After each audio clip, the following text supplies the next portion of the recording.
Assalamualaikum warahmatullahi wabarakatuh. Apa kabar kalian semua? Selamat datang di Jalani di YT. Semoga Allah Subhanahu wa Ta'ala selalu memberkahi kalian dimanapun berada.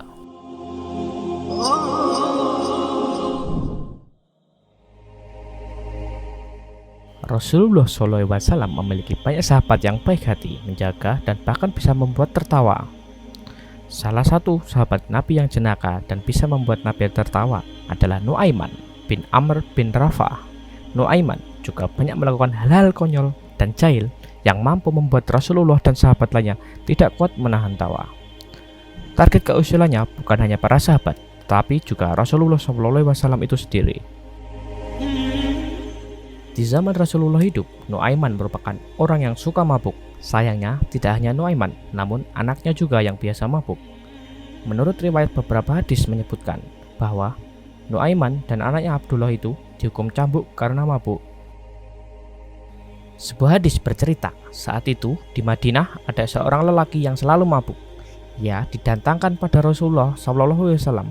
Kemudian Rasulullah memukulnya dengan sendal. Para sahabat pun disuruh Rasulullah memukulnya dengan sendal dan ditaburi debu. Saat sudah banyak debunya, seorang sahabat sumpah serapah, "Semoga Allah melaknatmu." Akan tetapi Rasulullah menegur orang yang mendoakan buruk tersebut. Jangan begitu, walaupun dia pemabuk, tapi dia mencintai Allah dan Rasulnya. Dalam riwayat lain, Nuaiman dan anaknya itu bukan hanya sekali mabuk. Menurut Imam Ibnu Abdul Bar, Nuaiman itu mabuk sebanyak lebih dari 50 kali. Tapi, ia pun dihukum berkali-kali oleh Rasulullah dan sahabat lainnya. Akan tetapi, sahabat Nuaiman ini memiliki kelebihan humor yang menyenangkan, sehingga Rasulullah pun terhibur karenanya. Dalam kesempatan lain, Rasulullah juga berpesan kepada para sahabat, "Janganlah kalian membantu setan dengan melaknatnya dan menghinanya." Mengapa demikian? Orang yang berbuat dosa atau keburukan itu apabila kita benci, maka ia akan semakin jauh dari agama. Orang yang sedang terjerumus atau salah itu seharusnya kita rangkul, ingatkan, dan terus kita temani. Rasulullah pernah berkata, "Nuaiman akan masuk surga sambil tertawa, karena ia sering membuatku tertawa." Dalam salah satu kisah diceritakan, suatu ketika Nuaiman melihat penjual madu yang kepanasan dan keletihan setelah berkeliling menjajakan madunya di Madinah. Namun tidak satu pun dagangannya terjual. Nuaiman lalu menjumpai penjual madu itu dan diajaknya menuju rumah Rasulullah SAW. Setelah mendekati rumah Rasulullah, Nuaiman menyuruh penjual madu menunggu seraya membawa sebotol madu untuk diberikan kepada Rasulullah SAW. "Ya Rasulullah, aku tahu engkau suka madu. Oleh karena itu, aku berikan madu ini untukmu sebagai hadiah," kata Nuaiman. Sepintas, Nuaiman tersenyum-senyum sendiri. Lalu, ia menjumpai penjual madu itu dan mengatakan, "Aku akan pergi karena masih ada urusan.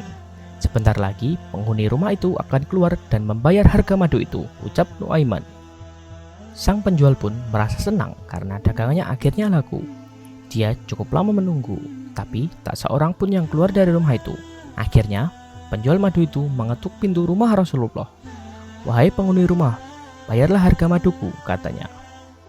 Rasulullah SAW yang ada di dalam rumah pun terkejut. Tapi Rasulullah langsung menyadari perbuatan Nuaiman yang sedang ingin membuat lelucon. Tanpa berkata apapun, Rasulullah menemui penjual madu dan membayar harga madu itu.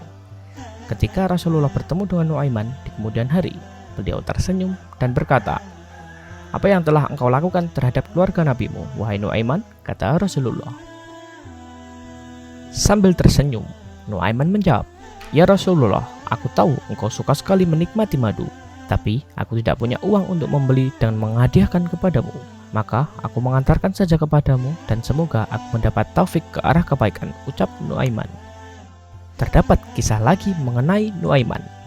Dia sering ke pasar untuk mengambil makanan atau buah yang disenanginya. Kemudian dia membawanya kepada Nabi. Lantas dia berkata kepada Nabi, "Ini hadiah dari saya untukmu." Namun tidak berselang lama, datang sang penjual dan menagih harganya. Nuaiman meminta agar Nabi Muhammad SAW membayarnya. Nabi pun bersabda kepada Nuaiman, "Bukankah engkau telah menghadiahkannya kepadaku?" Nuaiman menjawab, "Benar, tetapi saya tidak memiliki uang dan saya ingin agar engkau dan saya memakannya." Mendengar itu, Nabi pun membayar hadiah tersebut sambil tertawa. Sekian banyak juga riwayat yang menginformasikan bahwa Rasulullah SAW pun tertawa dan bergurau. Menurut Sayyidina Aisyah, dia berkata, Rasulullah SAW adalah seorang yang sering tersenyum dan tertawa. Bahkan tertawa sampai terlihat gigi geraham beliau, walau tidak terbahak-bahak dan tidak mengucapkan kecuali yang benar. Dari kisah di atas, terdapat larangan dari Rasulullah untuk melaknat dan membenci pelaku dosa besar. Rasulullah malah menyuruh kita untuk mendoakan baik pada pelaku maksiat. Itulah di antara akhlak Rasulullah yang mulia. Namun ini bukan berarti kita tidak boleh mudah dan sembrono terus berulang kali melakukan maksiat tanpa merasa berdosa sedikit pun. Kita harus khawatir ketika dalam keadaan maksiat usia kita diambil oleh Allah sehingga menyebabkan kita meninggal dalam keadaan su'ul khotimah. Semoga video tersebut bermanfaat bagi sahabat Jolonidi dimanapun berada. Terakhir, jangan lupa klik like, komen, subscribe, dan aktifkan notifikasi supaya tidak ketinggalan video lainnya. Dan sampai jumpa di video berikutnya.